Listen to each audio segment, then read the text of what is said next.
Итальян тілін үйреніп бастап жатқандарға сәлем. Менің атым Марина Мамакова, менің каналыма қош келдіңіздер.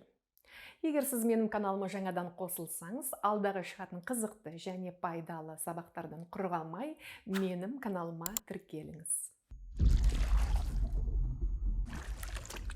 Бүгінгі сабағымызда сын есімдер туралы айтатын боламын. Жалпы итальян тілінде сын есімдер зат есімдер секілді гендерлі категорияға бөлінеді. Яғни маскиле мужской родқа, немесе феминиле женский родқа.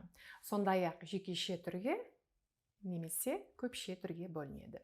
О мен аяқталатын сын есімдер ерлік сын есімдер болып келеді.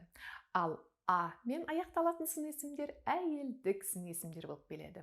Мысалы, браво бамбино.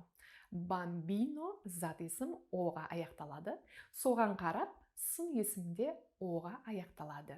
Браво бамбино. Жақсы ер бала. Брава бамбина. Бамбина зат есім Аға аяқталады. Соған қарап, сын есім Аға аяқталады. Брава бамбина. Жақсы қыз бала. Мен аяқталатын сын есімдер олар өзгермейді, сол қалпында тұрады. Мысалы, ragazzo intelligente. Ақылды жігіт. Ragazza intelligente. Ақылды қыз.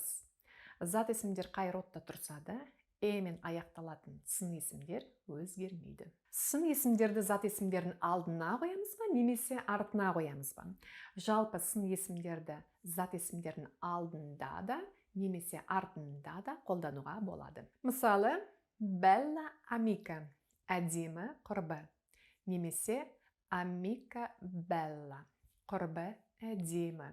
Көбінесе бұл жағдайларда эмоционалдық реңктің айырмашылығы бар.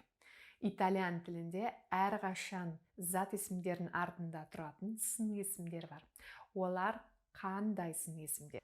Зат есімнің пішінін, заттың неден жасалғанын, зат есімнің түсін сипаттайтын сын есімдер болса, және де ұлтты білдіргенде, онда әрқашанда сын есімді зат есімнің артына қоямыз. Мысалы, tavola rotonda, дөңгелек үстел, rotonda, дөңгелек, пішінді білдіреді.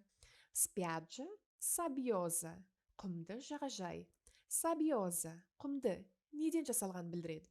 Fiore rosso, қызыл гүл. Rosso, қызыл, түсті білдіреді. Ragazza kazaka, қазақ қыз. Kazaka, қазақ, ұлтты білдіреді. Ал енді мен сіздермен қоштасамын. Егер де сізге бұл видео ұнаса, лайк басуды ұмытпаңыз. Бәріңізге рахмет. Arrivederci.